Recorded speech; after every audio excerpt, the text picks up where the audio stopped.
আমার সাথে পড়েন, আউযু বিল্লাহি শাইতানির রাজীম, বিসমিল্লাহির রাহমানির রাহিম, আল্লাহু লা ইলাহা ইল্লা হুয়াল হাইয়ুল কাইয়্যুম, লা তাখুযুহু সিনাতুন ওয়ালা নাওম, লাহু মা ফিস সামাওয়াতি ওয়া মা ফিল আরদ, মান যাল্লাযী ইয়াশফা'ু 'ইনদাহু ইল্লা বিইذনিহি, ইয়া'লামু মা বাইনা আইদিহিম ওয়া মা খালফাহুম, ওয়া লা ইউহীতুনা বিশাইইন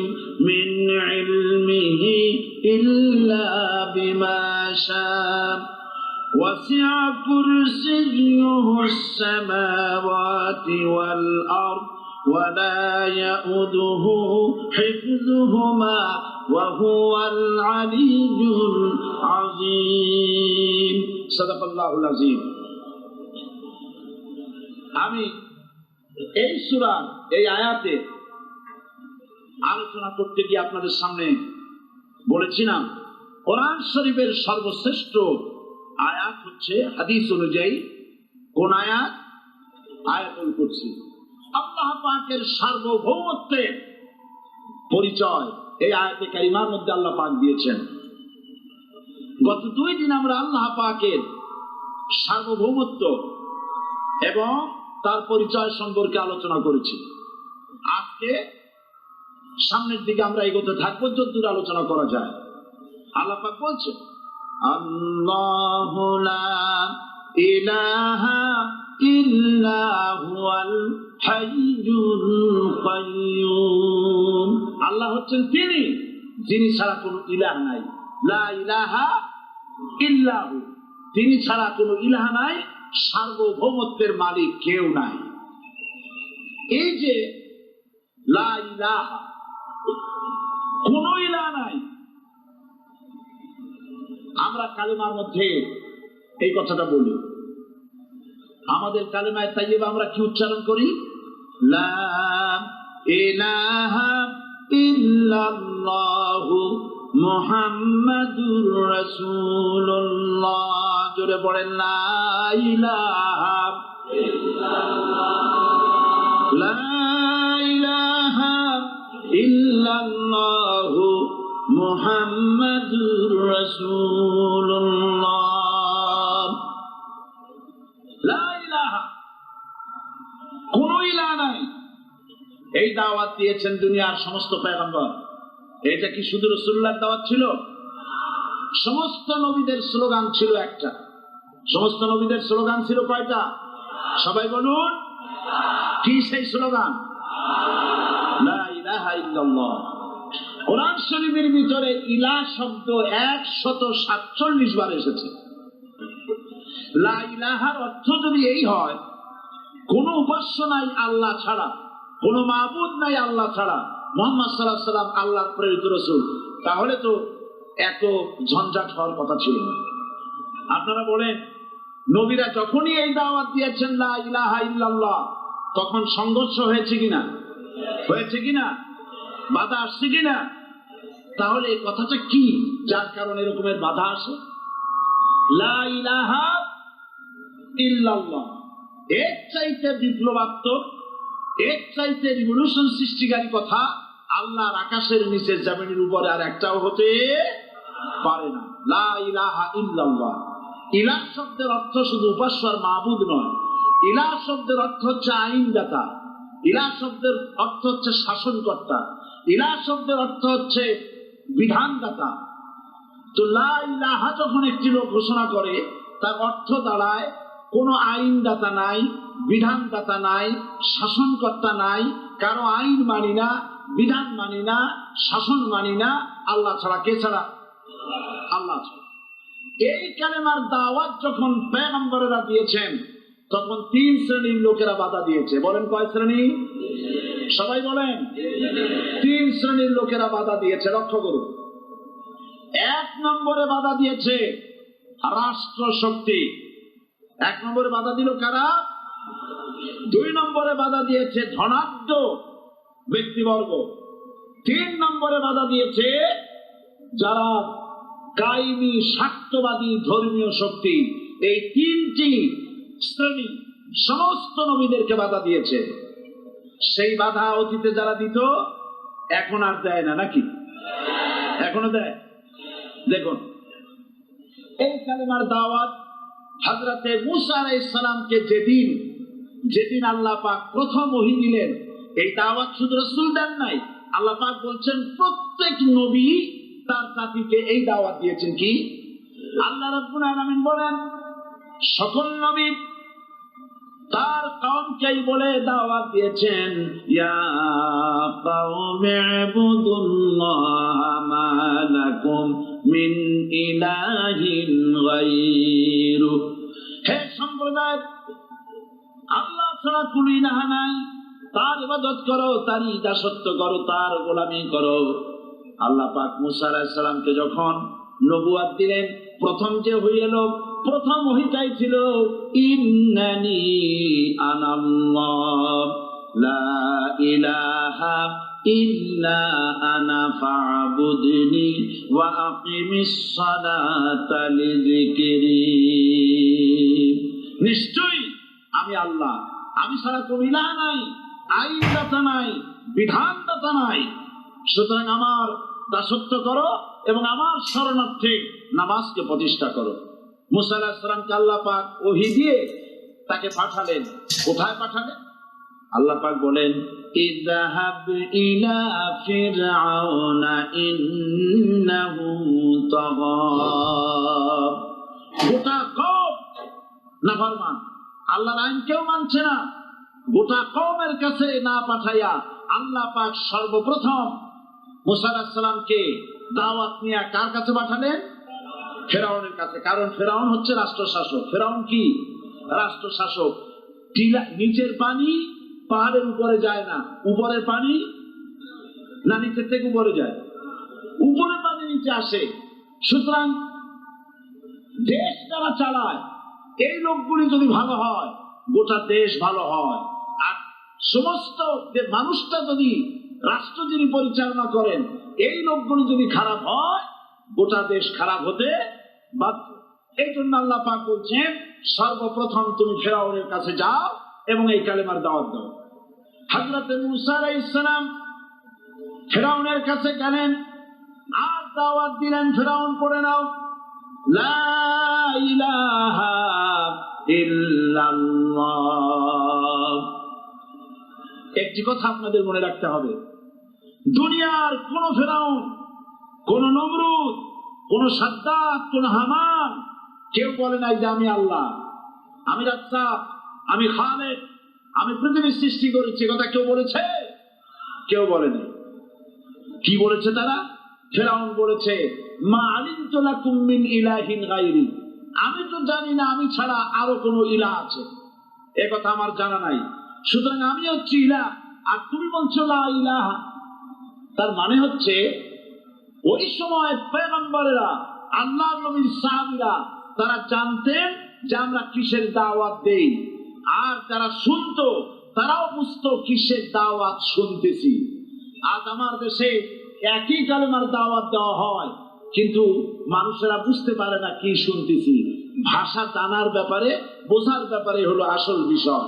এটা বুঝাতে গিয়ে আমি মাঝে মধ্যে একটা দৃষ্টান্ত দেই এভাবে। একজনের একটা রেশনের দোকান ছিল, সেই দোকানে তার একটা ময়না পাখি ছিল।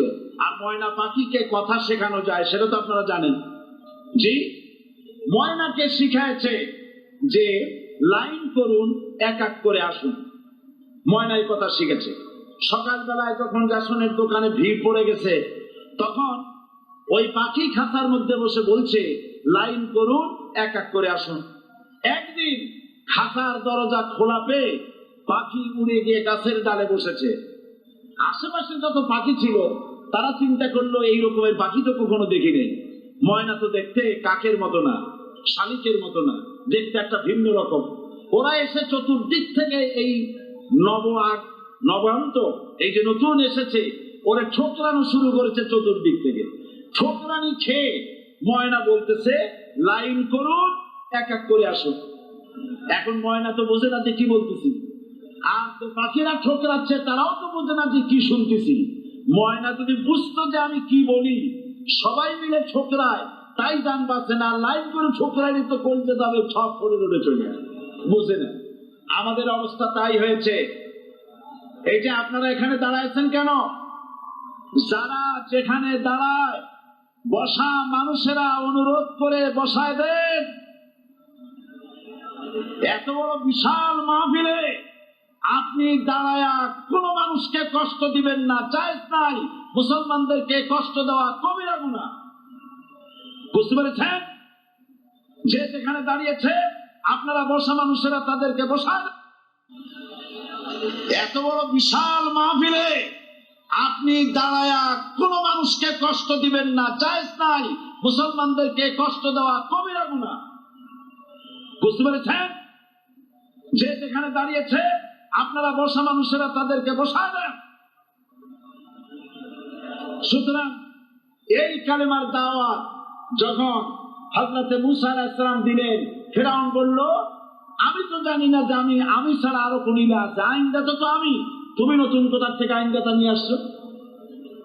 ফিরআউন বলছে দেখো আমারে বাদ দিয়া যদি অন্য কাউকে ইলাহ বলে তুমি মানো আর সেই শিক্ষা তুমি যে জাতিকে দাও, তাহলে আমি তোমাকে ধরে লাআজআলান্নাকা মিনাল মাসজুনিন, আমি তোমাকে কারারুদ্ধ করব, আমি তোমাকে জেলখানায় ঢুকিয়ে দেব। রাষ্ট্রশক্তি প্রথম বাধা দিল কারা? বলেন সবাই। সেই বাধা কি ওখানে শেষ হয়েছে না এখনো আছে? আছে কিনা জোরে বলেন। আমি তোমাকে জেলখানায় ঢুকাবো।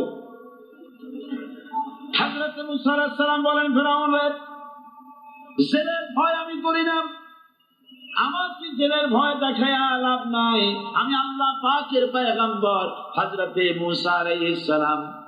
ফিরআউনের দলবল আছে, লোক লস্কর আছে, তার অস্ত্রের অভাব নাই। আল্লাহ রাব্বুল আলামিন মুসা আলাইহিস সালামের কাছে একটা অস্ত্র দিয়েছিলেন কিনা?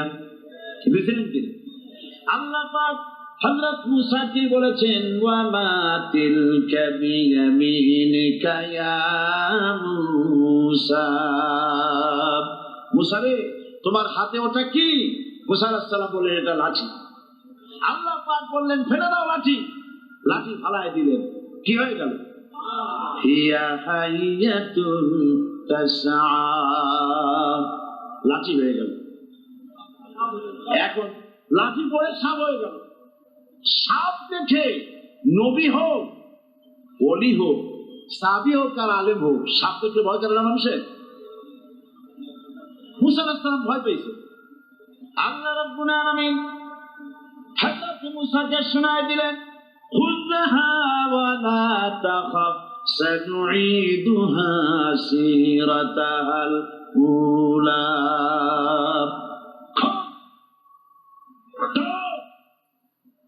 লা তাখাফ, ভয় পেও না। আল্লাহ বলছেন ধরো, ভয় পেও না। ধরার সঙ্গে সঙ্গে স্বাভাবিক অবস্থায় ফিরে আসবে, আবার লাঠি হয়ে যাবে। এখন আল্লাহ বলছেন ধরো। মুসা আলাইহিস সালাম কি ভয় পাওয়া উচিত হবে? উচিত হবে? মুসা আলাইহিস সালাম কি ভয় পাইছিলেন? কারণ হচ্ছে দুশমনের শক্তিটা খুব বড়ই দেখা যায়, মনে হয় যেন অনেক বড় কি জানি কি। আল্লাহ পাক বলছেন ইন্না কাইদা শায়তানি কানা দাঈফা, শয়তানের চক্রান্ত যতই তুমি মনে করো অনেক ষড়যন্ত্রের জাল বিস্তার হয়ে আছে, আল্লাহ কয় কিছুই না, দাঈফা অত্যন্ত দুর্বল। আল্লাহ পাক বললেন ধরো। মুসা আলাইহিস সালাম সাপ ধরলেন, সঙ্গে সঙ্গে লাঠি হয়ে গেল। ফিরআউন বরদাস্ত করলো না, রাষ্ট্রশক্তির পক্ষ থেকে আক্রমণ শুরু হলো। অপরাধ কি? মুসা আলাইহিস সালামের অপরাধ কি? কি অপরাধ? মাশাআল্লাহ বুঝতে পেরেছেন। অপরাধ হচ্ছে তিনি বলেছেন লা ইলাহা, জোরে বলেন লা ইলাহা ইল্লাল্লাহ। এই কালেমাকে আজ আমরা ভিক্ষার বুলি বানাইছি। এটা হলো সার্বভৌমত্বের গুণী, এটা হচ্ছে আল্লাহ পাকের সার্বভৌমত্বের কথা। আজ আমরা মানুষের কাছে আমরা শুনি মানুষেরা ভিক্ষা চায়, লা ইলাহা ইল্লাল্লাহ, এক মুঠ চাউল দেন, লা ইলাহা ইল্লাল্লাহ 10 খান পাই দেন, এই হচ্ছে কালেমার জিকির। আবার কেউ তো জিকির করতেছে লা ইলাহা আস্তে, ইল্লাল্লাহ জোরে, এমন জোরে কলব সাফ করে, কলব তাতে থাকলেও পারে গেলেও পারে। এই কালেমা এর আঘাত পয়গম্বররা মেরেছেন। হযরত মুসা আলাইহিস সালাম যখন বলেছেন লা ইলাহা ইল্লাল্লাহ, এই ধাক্কা ফেরাউন বরদাস্ত করতে পারে নাই, দরিয়ায় নীলের ভিতরে আল্লাহ পাক ডুবাই শেষ করে দিয়েছেন, দেন নাই? হযরত মুসা আলাইহিস সালাম তার উম্মতেরা দরিয়ার পাশে বসে দ্বীনি কথাবার্তা বলতেছেন। এমন সময় ফেরাউন, তার শত্রু হচ্ছে মুসা আলাইহিস সালাম। শত্রু কেন? মুসা কি ফেরাউনের পাকা ধানে মই দিয়েছে নাকি? বলেন আপনারা, তার হালের গরু পিটায় মারছে নাকি? অপরাধ হলো তিনি আল্লাহর জমিনে আল্লাহর আইন প্রতিষ্ঠার কথা বলেছেন। এই শুধুমাত্র এই অপরাধে ফেরাউন তার দলবল নিয়ে 3 দিক থেকে আক্রমণ করেছে। মুসা আলাইহিস সালামের উম্মতেরা ভয় পেয়ে গেছেন। তারা বলছেন ইন্না লামুদরাকুন, আমরা পাকড়াও হয়ে গেছি। 3 দিকে সারাশি আক্রমণ, 3 দিকে শত্রু, একদিকে দরিয়া, পালাবার রাস্তা আছে? হযরত মুসা আলাইহিস সালাম ভয় পেয়ে গেলেন, সারেন্ডার করলেন না। হযরত মুসা আলাইহিস সালাম বললেন কাল্লা, কখনো নয়, ভয় পাওয়ার কোনো কারণ নাই। রব্বি সায়াহদিন, অবশ্যই আমার রব আমার জন্য রাস্তা করে দিবেন। ভয় পাইও না, আমার রব রাস্তা করে দিবেন। আল্লাহ রাব্বুল আলামিন হযরত মুসা আলাইহিস সালামকে অর্ডার করলেন, হাতের লাঠি দিয়া দরিয়ার উপরে আঘাত করো। হযরত মুসা আলাইহিস সালাম দরিয়ার উপর আঘাত করলেন। রাস্তা ছিল দরকার একটার, এক বাড়িতে আল্লাহর হুকুমে লাঠি দিয়ে একটি আঘাত করার সঙ্গে সঙ্গে হযরত মুসার তার সঙ্গী সাথী দরিয়া পার হওয়ার জন্য দরিয়ার মধ্যে দিয়ে আল্লাহ 12টা রাস্তা পয়দা করে দিলেন। সে আল্লাহ আছে না নাই? এত আসতে বলুন কেন? ভয় পাওয়ার কারণ আছে? রাষ্ট্র শক্তি বাধা দিয়েছে সমস্ত নবীদেরকে। কেন? নবীদের চরিত্র খারাপ? জোরে বলে, নবীদের চরিত্র খারাপ? নবীদের চাইতে মাসুম বেগুনাহ উন্নত চরিত্রের মানুষ আল্লাহ আকাশের নিচের জমিনের উপরে আর হয় নাই। তোমরা যে সামনে তাদের পিছনে দৌড়াও, অমুকের সৈনিক, নেতা নেতা করে মরো, এইসব নেতা যাদের পিছনে দৌড়াও, এই নেতাগুলি, আমি জিজ্ঞেস করি আপনাদেরকে, এই নেতাগুলি জীবনে একবারও জেনা করে নাই? এই ব্যাপারে অনুসারী আপনারা কি নিশ্চিত? মিথ্যা কথা জীবনেও কয় নাই, প্রতারণা করে নাই, ঠাট্টা করে নাই, বিদ্রুপ করে নাই, মদ খায় নাই, মানুষ হত্যা করে নাই। কিসের নেতা? নেতা হচ্ছেন সেই ব্যক্তি যিনি বলেছেন, ও আমার স্ত্রীরা, ও আমার সাহাবীরা, রাতের আধারে আমার মধ্যে যা আচরণ দেখতে পাও, দিনের আলোতে আমার মধ্যে যা দেখতে পাও, সবগুলি খুলে খুলে মানুষের কাছে বলে দাও। তার নাম বিশ্বনবী মুহাম্মদ রাসূলুল্লাহ সাল্লাল্লাহু আলাইহি ওয়াসাল্লাম।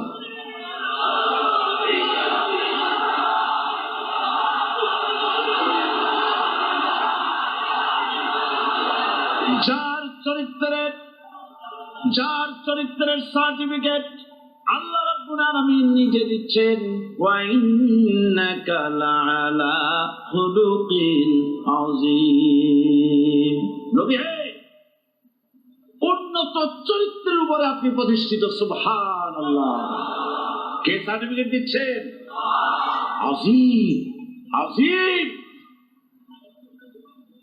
আরবিতে চওড়াকে বলা হয় আরিফ, গভীরতাকে বলা হয় আমিক। কত প্রশস্ত, যা মাপার কোনো ফিতা নাই, কত গভীর, যা মাপার কোনো যন্ত্র নাই, এইটাকে আরবিতে বলা হয় আজিম। সুবহানাল্লাহ বলতে ইচ্ছে করে না?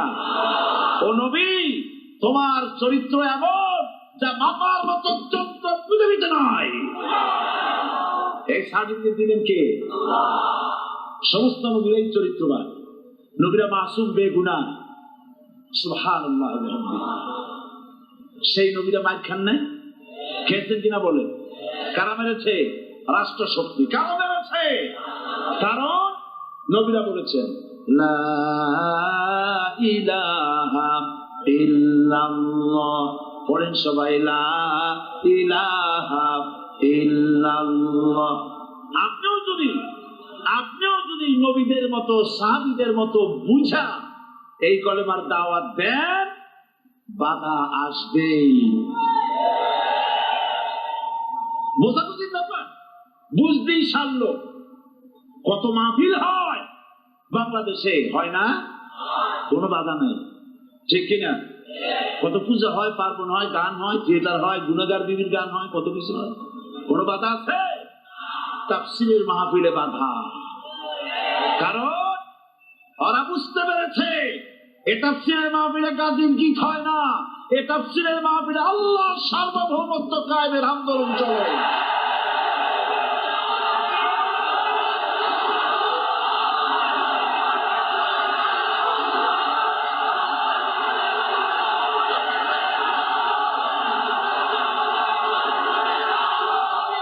এবার দেখুন, এবার কলেমা বোঝেন, কালেমা বুঝুন।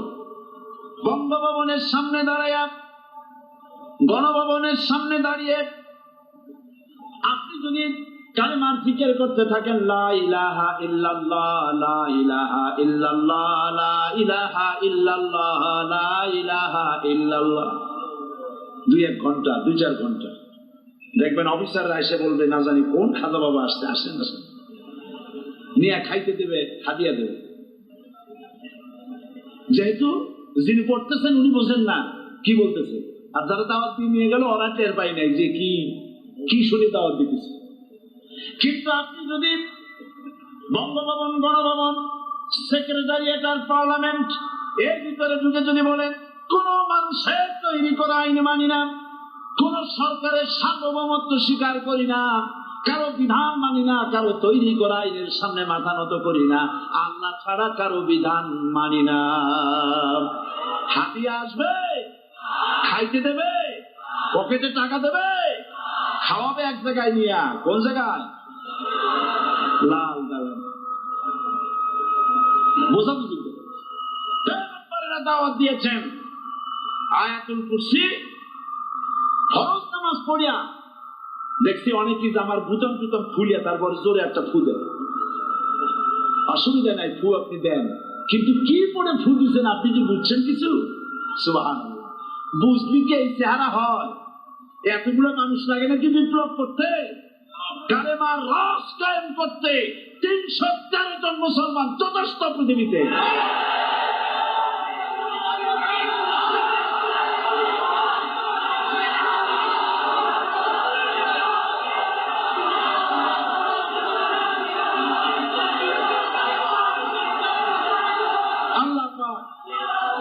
কোরআনে কারীমের মধ্যে আল্লাহ পাক বলেছেন, এমন একজন নবী বানাই নাই, ইয়া হাসরাতান আলাল ইবাদ, বান্দার উপরে আফসোস।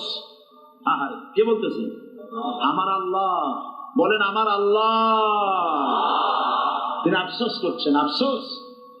একজন পয়গম্বর এমন পাঠাইলাম না, একজন রাসূল বানাইলাম না যার সাথে এরা ঠাট্টা করে নাই, বিদ্রুপ করে নাই, প্রমাণ করে নাই, মানে নাই।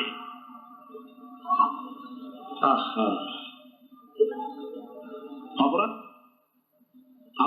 আল্লাহর সার্বভৌমত্ব প্রতিষ্ঠার অপরাধ।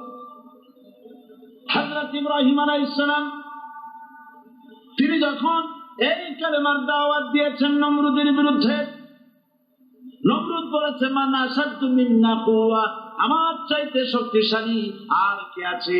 আনা রব্বুকুমুল আলা, আমি তোমাদের বড় প্রভু। নাউজুবিল্লাহ। কই থেকে একটা তুমি বলছো লা ইলাহা ইল্লাল্লাহ? আমি তো ইলাহ। হযরত ইব্রাহিম আলাইহিস সালামকে কালেমার দাওয়াত পেশ করার অপরাধে অগ্নিকুণ্ডের ভিতরে ফালাবার ব্যবস্থা হয়ে গেছে। আল্লাহ পাক সব ঘটনা কোরআনে বলে দিয়েছেন কিনা বলেন? কেন বললেন এই সমস্ত কথা? এই জন্য বলেছেন ফিরআউন মরে যাবে, নমরুদ মরে যাবে, কিন্তু তাদের প্রেতাত্মারা যুগে যুগে তারা বেঁচে থাকবে। আগুনের ভিতরে ফালাবার ব্যবস্থা হয়েছে। আল্লাহ পাক বলে দিয়েছেন আমার রাস্তায় যদি চেষ্টা করো, জিহাদ করো, আমার সাহায্য তোমরা পাবে। ওয়া কানা হাক্কান আলাইনা নাসরুল মুমিনিন, মুমিনদেরকে সাহায্য করা আমি আল্লাহর জন্য ওয়াজিব। সুবহানাল্লাহ বলবেন না? আলহামদুলিল্লাহ বলবেন না? আমার জন্য ওয়াজিব মুমিনদেরকে সাহায্য করা। ইব্রাহিম আলাইহিস সালামকে আগুনে ফেলানো হচ্ছে। হযরত জিবরাইল বলেন ইব্রাহিম তোমাকে আগুনের ভিতরে ফেলানো হতেছে, আমার কাছে সাহায্য চাও, আমি তোমারে বাঁচাই দেব। হযরত ইব্রাহিম আলাইহিস সালাম তিনি বললেন জিবরাইল আমার পরীক্ষা চলতেছে, আমাকে ডিস্টার্ব করো না, আমি তোমার কাছে সাহায্য কেন চাইব?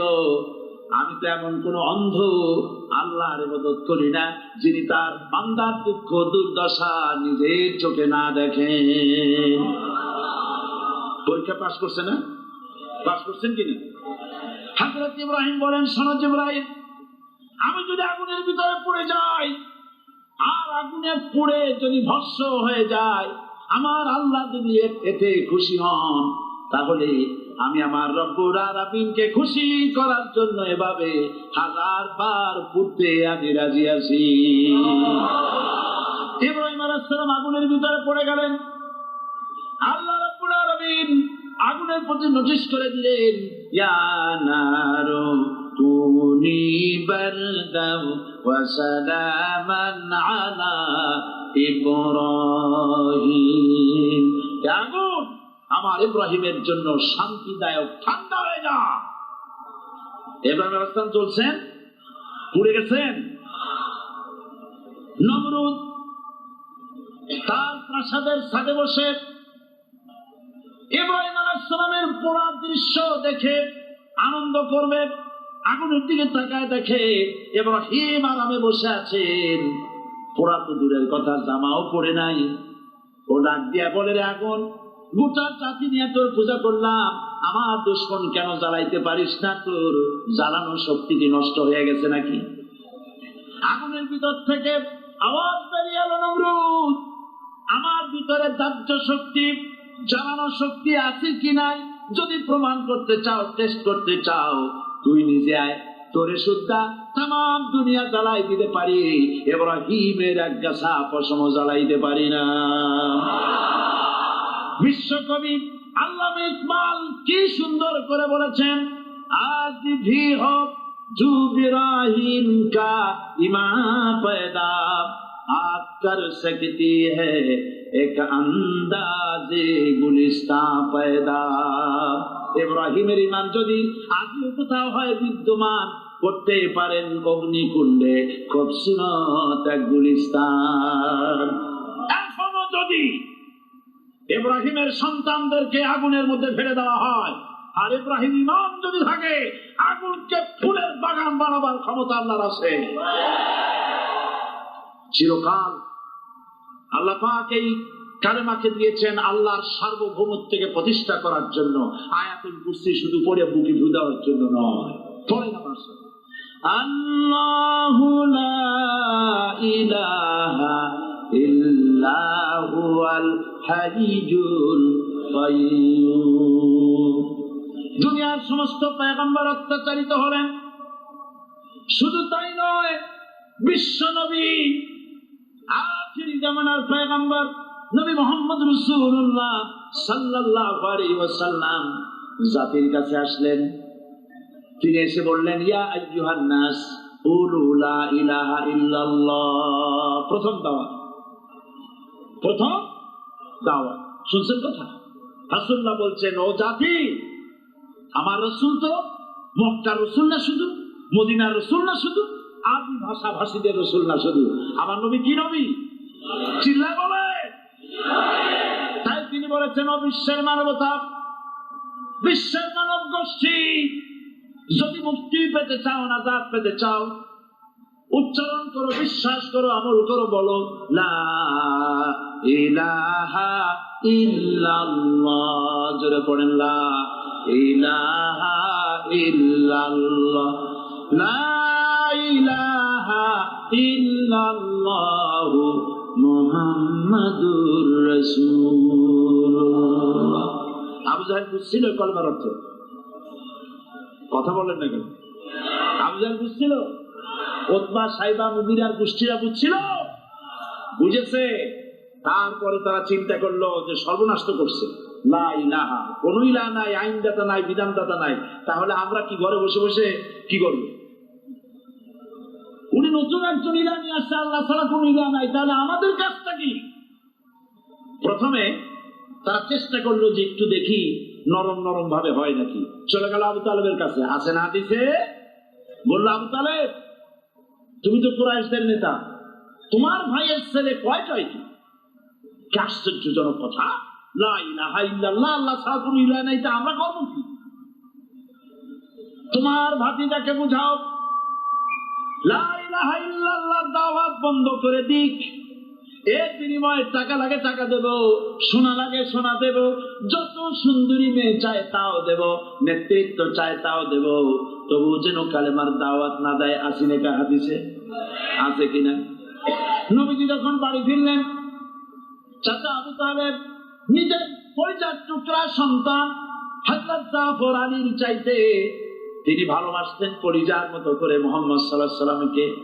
বলছে, বাবা, এমন কথা কেন বলো যাতে লোকেরা খেপে যায়?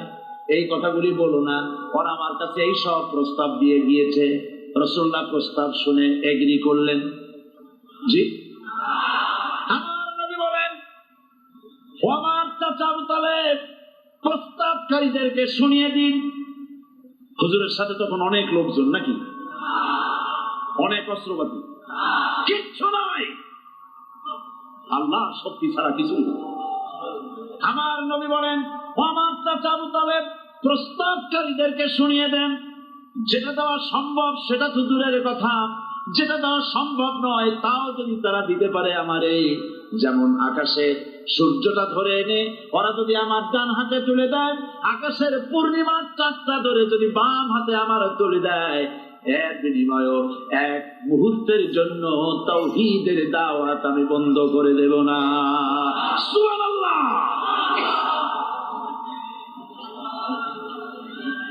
রাসূল করিম সাল্লাল্লাহু আলাইহি ওয়াসাল্লাম তাদের এই প্রস্তাবকে যখন গ্রহণ করলো না, কাফেরেরা বুঝলো, আমি আগেই বলেছি 3 শ্রেণীর লোক বাধা দিয়েছে। কয় শ্রেণী?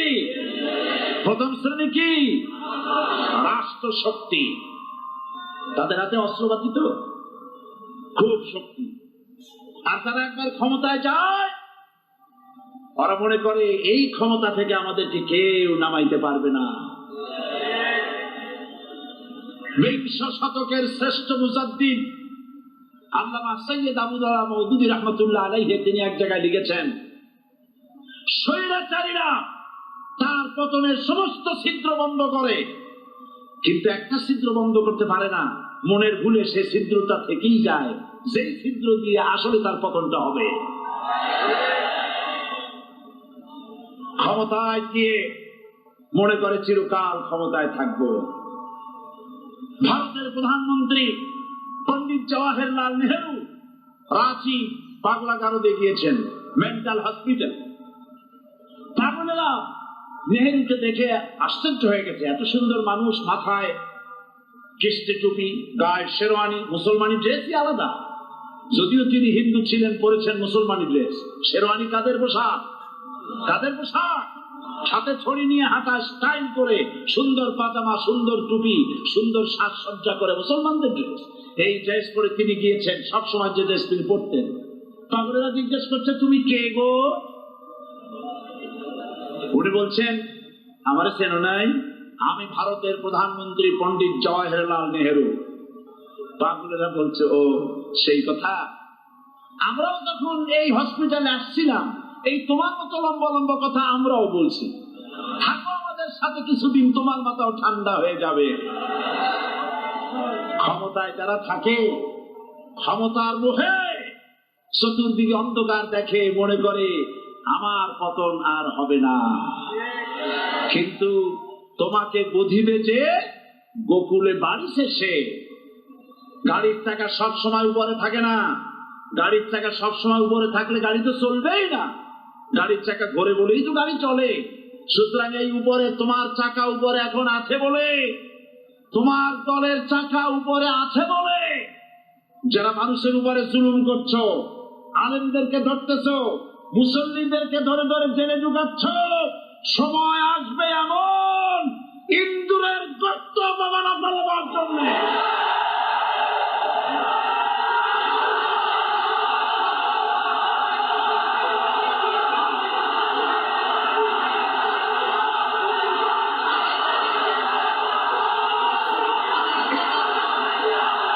আবু জাহেলের গোষ্ঠী মনে করেছে সোজা আঙ্গুলে ঘি যখন উঠলো না, আঙ্গুল বাঁকা করতে হবে। শুরু হয়ে গেল অত্যাচার, শুরু হয়েছে না? হযরত সুমাইয়া রাদিয়াল্লাহু তাআলা আনহা কি নির্মম ভাবে, নিষ্ঠুর ভাবে তাকে শহীদ করা হলো। খাব্বাব, উবাই, হযরত খাব্বাব রাদিয়াল্লাহু তাআলা আনহুকে দেখে হযরত ওমর একদিন বলছিলেন, খাব্বাব তোমার পিঠে এত গর্ত কেন? এত গর্তওয়ালা পিঠ আর এত চিকুন কোমর আমি তো জীবনেও দেখিনি। হযরত খাব্বাব বলেছেন, ওমর জানো না, ইসলাম কবুল করার অপরাধে, কালেমা পড়ার অপরাধে কাফির বেঈমানেরা আমাকে মারধর করেছে। যখন আমি তাদের মারে কালেমা ছাড়ি নাই, তখন আগুন জ্বালায়া আগুনের আংটার উপরে, আংটা আগুনের উপরে আমাকে ঠিক করে শোয়া, আমি যেন নড়াচড়া করতে না পারি সেজন্য আমার বুকের উপরে পাথর চাপা দিয়ে রেখেছে। আগুনে গোশত পুড়ে পুড়ে আগুন ভিতরে ঢুকেছে, গায়ের রক্ত আর চর্বি গলে গলে পড়ে আগুনগুলো নিভেছে। ওই পিঠে যে গর্ত হয়েছে আজও পর্যন্ত সেই গর্ত মিটে যায় নাই। হযরত খাব্বাব রাদিয়াল্লাহু তাআলা আনহু বলছেন, বুখারী শরীফে হাদিসে ভাবে এসেছে, ওয়ান খাব্বাব বিন আরিফ রাদিয়াল্লাহু তাআলা আনহু আন্নাহু قال شكونا إلى رسول الله صلى الله عليه وسلم وهو متوسد بردة له في ظل الكعبة। আমি গেলাম রাসূলুল্লাহর কাছে, যে দেখি হুজুর বাইতুল্লাহ শরীফের ছায়ায় আরাম ফরমাচ্ছেন। আমি কাছে গিয়ে বললাম, আলা তাস্তানসিরু লানা, আলা তাদউ লানা ইয়া রাসূলুল্লাহ। হে রাসূল, আপনি কি আমাদের জন্য দোয়া করবেন না? আপনি কি আমাদের জন্য আল্লাহর কাছে সাহায্য প্রার্থনা করবেন না? মার খেয়ে খেয়ে তো শেষ হয়ে গেল। শুনতেছেন আপনারা? আল্লাহর নবী উঠে বসলেন, বললেন, খাব্বাব শোনো, তোমাদের আগে যারা এই পৃথিবীতে এসেছিলেন দ্বীনের দাওয়াত দেওয়ার জন্য, সমকালীন রাষ্ট্র শক্তি তাদেরকে ধরত, ফায়ুখাযুর রাজুলু ফায়ুহফারু লাহু ফিল আরদ, তার জন্য তারে ধরে নিয়া মাটির মধ্যে গর্ত করত, ফায়ুজআলু ফিহা, এরপরে সেই গর্তের ভিতরে তাকে কোমর পর্যন্ত গেড়ে দিত। সুম্মা ইউতা বিল মানশাত, এরপরে করাত আনা হতো, ফায়ুদাউ আলা রাসিহি, এরপরে করাতটা মাথার উপরে রাখা হতো, ফায়ুজআলু নিসফাইন, এরপরে করাত দিয়া চিরে চিরে চিরিত, মানুষটাকে দ্বিখণ্ডিত করে ফেলে দিত। মা ইয়াসুদ্দুহু যালিকা আন দীনি, এত কষ্ট দেওয়ার পরেও, এত জুলুম করার পরেও দ্বীনের দায়ীদেরকে এক চুল পরিমাণ আল্লাহর রাস্তা থেকে তারা সরাই দিতে পারে নাই। ওয়াল্লাহি, ও খাব্বাব, আমি আমার আল্লাহর নামে কসম করি। মুসলমান কে কসম করতেছে? আল্লাহ রাসূল। আমি আমার আল্লাহর নামে কসম করি, ওয়াল্লাহি লা ইউতাম্মান্নাল্লাহু হাযাল আমর হাত্তা ইয়াসির রাকিবু মিন সানা ইলা হাদরামাউত। সেদিন বেশি দূরে নয়, ইয়েমেনের রাজধানী সানা থেকে শুরু করে সৌদি আরবের হাদরামাউত পর্যন্ত হাজার হাজার মাইল এই দীর্ঘ পথে যুবতী নারী তার সৌন্দর্যের পর্ষা নিয়া আর ধনাঢ্য ব্যক্তিরা সওদাগরেরা তাদের টাকা পয়সা নিয়া একাকে নিয়ে অথবা দলবদ্ধ ভাবে মানুষেরা যাতায়াত করবে। লা ইয়াখাফু ইল্লাল্লাহ, মানুষের মনের মধ্যে কোনো ভয় থাকবে না। এমন একটা সময় আসবে, ওয়ালাকিন্নাকুম তাস্তাজিলুন, অথচ তোমরা বড্ড তাড়াহুড়ো করছো। তাড়াহুড়ো করো না, অপেক্ষা করো, ধৈর্য ধরো, মার খাও, জেলে যাও, শহীদ হও, আল্লাহর রাজ কায়েম হবেই হবে।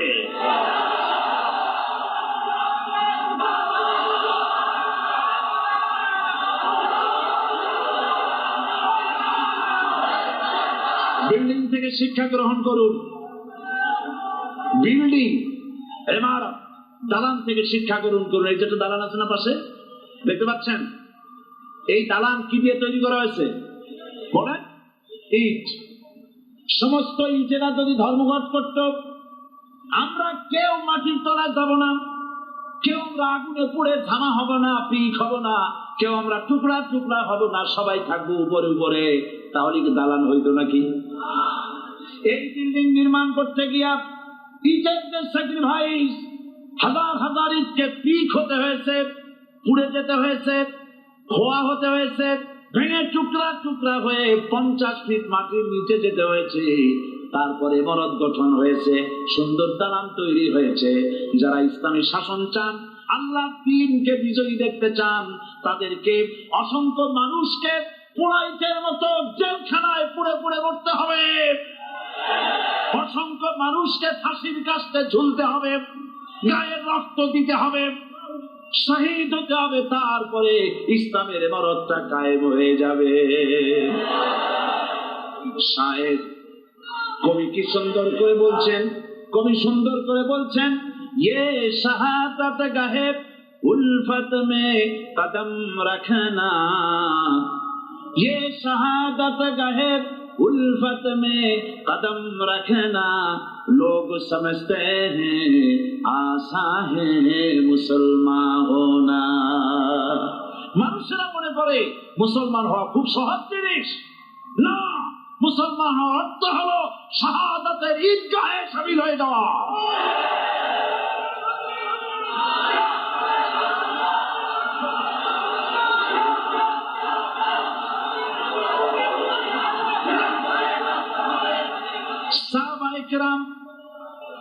সাহাবায়ে কেরাম মার খেলেন, এবার স্বয়ং আল্লাহর নবীর গায়ে হাত তুলল।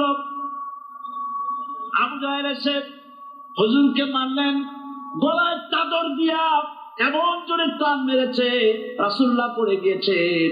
হাদিসে এসেছে হুজুরের চোখ মোবারক ছিটকে পড়ে যেতেছে, চেহারা মোবারক লাল হয়ে গিয়েছে, জমির উপর আছাড় মেরে ফেলেছে। রাসূলের এই অবস্থা দেখে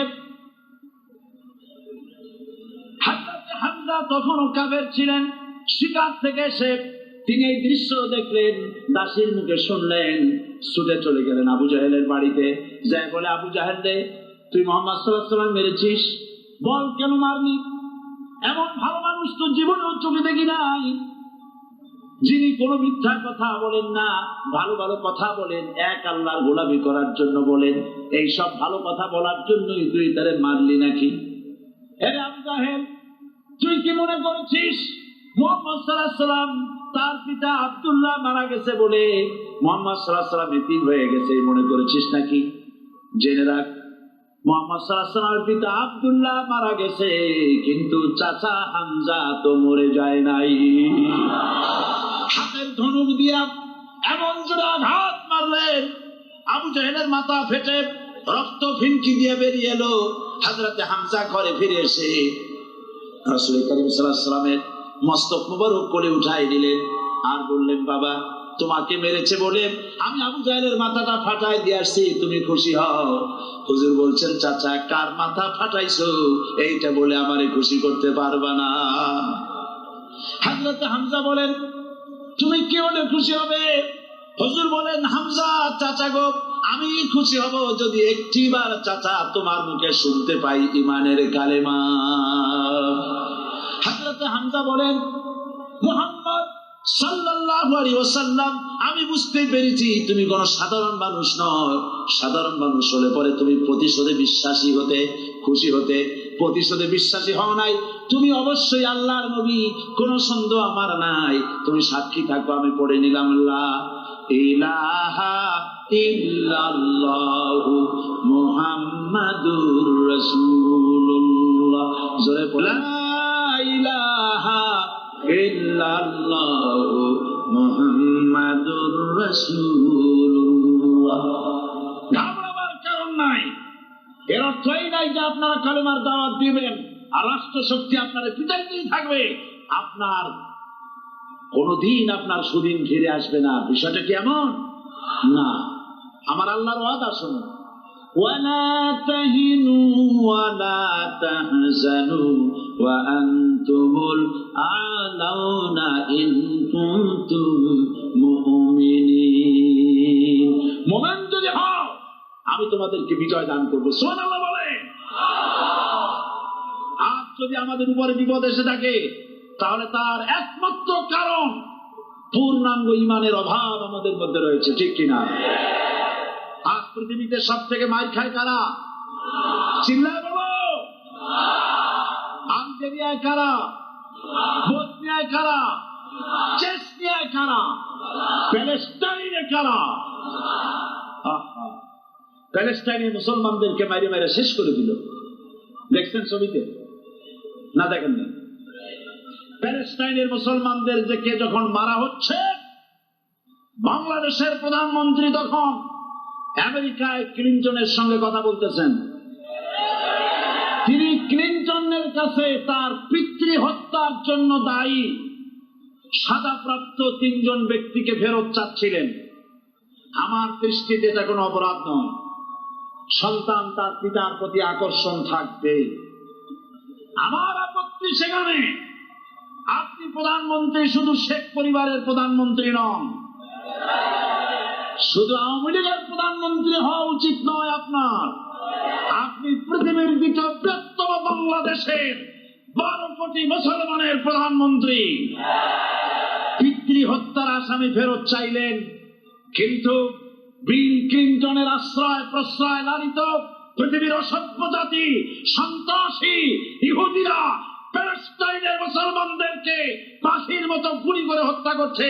আপনি কেন জবাব চাইলেন না?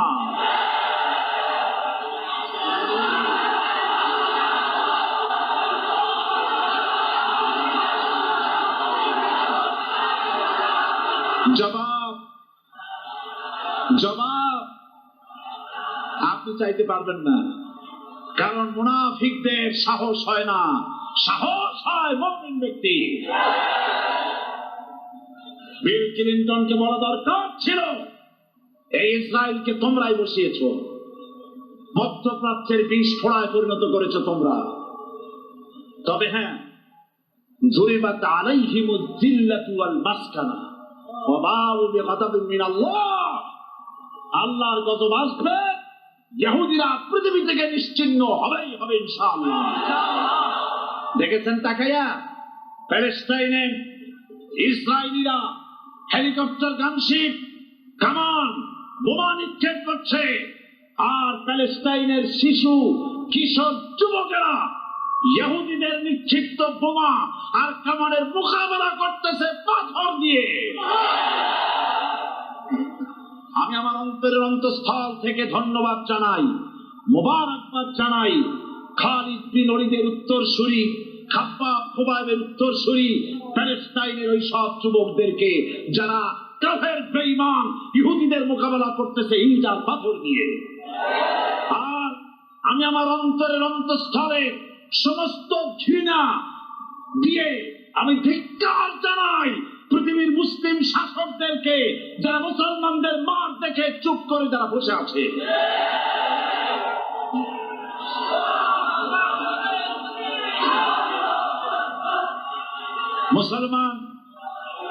মুসলমান যদি মুসলমানের মতো হয়, 10 জন যথেষ্ট। কয়জন যথেষ্ট? কোথায় আছে কথা? আল্লাহ পাক কোরআন শরীফের মধ্যে বলেছেন,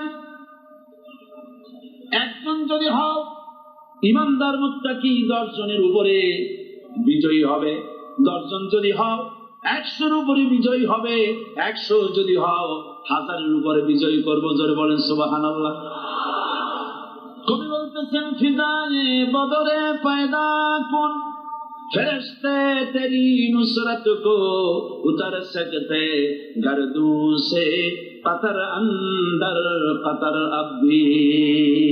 বদরের মুসলমানদের মতোই বানানো, তাহলে আকাশ থেকে কাতারে কাতারে ফেরেশতা নাজিল করে দিয়ে আল্লাহ পাক তোমাদেরকে সাহায্য করবেন। সুবহানাল্লাহ। সে আল্লাহ আছে না নাই? জোরে বলেন, আছে না নাই?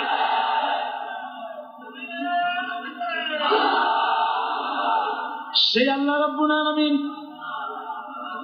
কোরআন কারীমের ভিতরে আয়াতুল কুরসির মধ্যে বলে দিয়েছেন, আল্লাহু লা ইলাহা ইল্লা হুয়াল হাইয়ুল কাইয়্যুম। প্রাণ খুলে সবাই পড়েন, বসা মানুষ দাঁড়ানো মানুষ। আল্লাহু লা ইলাহা ইল্লা হুয়াল হাইয়ুল কাইয়্যুম। আল্লাহ রাব্বুল আলামিন, তিনি ছাড়া কোনো ইলাহ নাই, তিনি সার্বভৌমত্বের মালিক, কেউ নাই আল্লাহ ছাড়া। এই কথা মানুষকে ঘোষণা করতে হবে। বাধা, এই কথা বললেই বাধা দেবে কয় শ্রেণীর লোক? 3 শ্রেণী। প্রথম শ্রেণী হচ্ছে কে? রাষ্ট্রশক্তি। আজও তারা বাধা দিচ্ছে। আল্লাহর আইন দিয়ে দেশ চালাও, তারা তাদের মন মর্জি মোতাবেক আইন দিয়ে দেশ চালাবে। আল্লাহ পাক বলছেন, আলা লাহুল খালকু ওয়াল আমরু, সৃষ্টি যার, আইন চলবে তার। কারো বাবার আইন চলতে পারে না, নিজেদের তৈরি করা আইন চলবে না। ইনিল হুকমু ইল্লা লিল্লাহ, একমাত্র আইন চলবে কার? এই আইন রাসূল করিম সাল্লাল্লাহু আলাইহি ওয়াসাল্লাম মদিনায় কোরআন দিয়ে প্রতিষ্ঠিত করেছিলেন। আল্লাহর বিধান, আল্লাহর সার্বভৌমত্ব কায়েম করেছিলেন। কোরআন সংবিধান হলো, চুরি বন্ধ হলো, ডাকাতি বন্ধ হলো, জেনা বন্ধ হলো, হত্যা বন্ধ হলো, ধর্ষণ বন্ধ হলো, সব কিছু বন্ধ হয়ে গিয়ে মুসলমানেরা শান্তি লাভ করলো, পৃথিবীর মানুষ শান্তি লাভ করলো। সুবহানাল্লাহ। আর মুসলমানেরা শত্রু চেনে না, বন্ধু চেনে না। বন্ধুকে বানাইছে শত্রু, শত্রুকে বানাইছে বন্ধু। কে বন্ধু কে শত্রু চিনাই দিবেন কে? আল্লাহ। বলেন কে দিবেন? আল্লাহ রাব্বুল আলামিন কোরআনে কারীমের মধ্যে পরিষ্কার করে বলেছেন, লাতাজিদান্না শাদ্দান নাসি আদাওয়াতান লিল্লাযীনা আমানুল ইয়াহুদা ওয়াল্লাযীনা আশরাকু। আল্লাহ পাক বলছেন, হে রাসূল, মানুষের ভিতরে 2টা শ্রেণী মুমিনদের জন্য সবথেকে জঘন্য দুশমন। কয়টা শ্রেণী? 2টা। একটা হলো ইহুদ, আর একটা হলো মুশরিক। একটা হলো ইহুদি, আর একটা হলো মুশরিক। এটা হলো তোমাদের দুশমন। আর আজ আমাদের দেশে, পৃথিবীর বিভিন্ন দেশে মুসলমানেরা মুশরিকদের সঙ্গে সম্প্রীতি বাড়াচ্ছে, মুসলমানদের সাথে শত্রুতা বাড়াচ্ছে। আজ আমার দেশে পূজা পার্বণে বাধা নাই। পূজা পার্বণে বাধা আছে? পূজা পার্বণে বাধা নাই। বাধা কোথায়? কোরআন শরীফের তাফসীর মাহফিল। কোরআনের তাফসীরের মাহফিলে বাধা দেওয়া হচ্ছে। গান বাজনায় 144 ধারা নাই, কিন্তু কোরআন শরীফের মাহফিলে 144 ধারা দেওয়া হচ্ছে। যারা দিচ্ছে তারা আবার ওমরাও করে, হজও করে। ওরা আমাদের বলে আমরা নাকি ধর্মের নামে রাজনীতি করি। বলে না আমরা নাকি ধর্মের নামে রাজনীতি করি। আমি বলি, ধর্মের নামে আমরা রাজনীতি করি না, আমরা ধর্মীয় রাজনীতি করি। কথাটা বুঝে আসছে কিনা? ধর্মের নামে রাজনীতি রাজনীতি তো সেই ব্যক্তি করে 1996 সনের নির্বাচনের আগে যিনি মাথায় পট্টি বেঁধেছিলেন, যিনি শপথ গ্রহণের সময় হাতের তসবিহ পড়েছিলেন, ধর্মের নামে রাজনীতি তিনি করেছেন। আজ অনেকগুলি ডিগ্রি পেয়েছেন তিনি, অনেকগুলি ডিগ্রি পেয়েছেন। কয়টা মুখস্থ হয়ে গেছে আপনাদের? শকুনেরা, শকুন যদি গরুর গোশত কিনে খাওয়া লাগতো 80 টাকা কেজি দরে, শকুনে এত গোশত কিনে খাইতে পারতো না। লেখাপড়া করে যদি ডিগ্রি নেওয়া লাগতো এত ডিগ্রি কপালে জুটতো না। পয়সা দিয়া ম্যানেজ করা ডিগ্রি, কিন্তু 9টা নিলে কি হবে? আসল ডিগ্রিটা এখনো বাকি আছে। আসল ডিগ্রি কোনটা? নির্বাচনের আগে পট্টি বেঁধে তসবিহ নিয়ে গোটা জাতিকে যে সফলভাবে প্রতারণা করতে আপনি পেরেছিলেন মহাপ্রতারক হিসেবে, সেই ডিগ্রি আগামী নির্বাচনের মোক্ষম সময় জনগণ আপনার গলায় পরায় দেবে।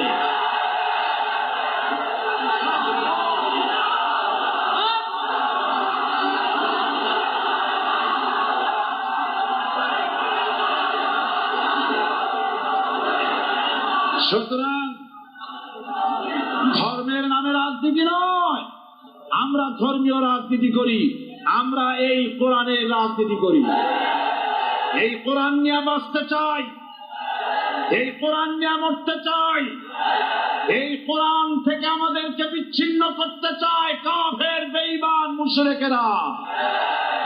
ও আমার জাতি, কোরআন থেকে যারা বিচ্ছিন্ন করতে চায়, তোমরা কি তাদের বিরুদ্ধে জিহাদের জন্য প্রস্তুত থাকবে?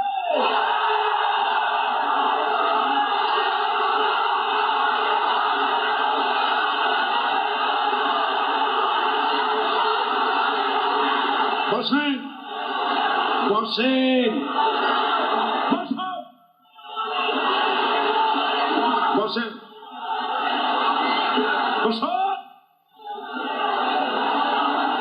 আমি বুঝতে পেরেছি বিষয়টা কি। আসরের পরের থেকে বসা তো, সুযোগ পাইয়া খাড়া হয়ে কোমর সোজা করলেন। বসেন, সবাই বসেন, কোমর সোজা হয়ে গেছে, বসেন। এত বড় মাহফিল, জীবনে আর একটা পাবো নিশ্চয়তা আছে কি? জোরে বলেন, আছে? আজ আমাকে কথা বলতেই হবে ইনশাআল্লাহ, কারণ আগামীতে আবার আপনাদের সাথে দেখা হবে কিনা আমি জানি না। কথা বলতেই হবে। কেউ দাঁড়িয়ে থাকবেন না।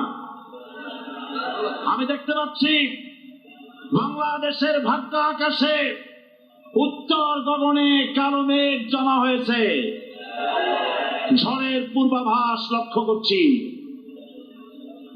যদি মোকাবেলা করতে না পারেন সক্ষম ভাবে, এমন অন্ধকার গাঢ় কালো অমাবস্যার রাত আসতে পারে যার সুবে সাদে খাওয়া অসম্ভব।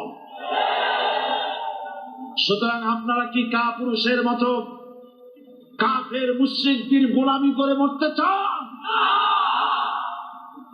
বিড়ালের মতো 500 বছর বেঁচে থাকার কোনো লাভ নাই। সিংহের মতো 1 ঘন্টা বাঁচতে চাই। আমাদেরকে বলা হয় সাম্প্রদায়িক উস্কানিমূলক কথা নাকি আমি বলি। পত্রপত্রিকা দিছে না তারা?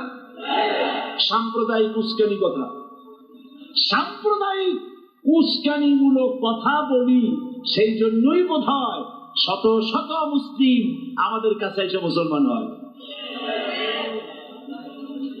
মানুষে আর বোকা বানানো যাবে না। যাবে কি? আর বোকা বানানো যাবে?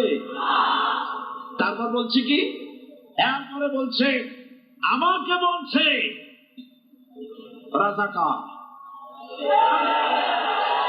শুনে রাখো, চট্টগ্রামের লক্ষ লক্ষ জনতা, পার্লামেন্টে যখন আমাকে এই কথা বলা হয়েছিল, আমার পার্লামেন্টের কলিগ জাফরুল্লাহ চৌধুরী সাহেব বসে আছেন এখানে,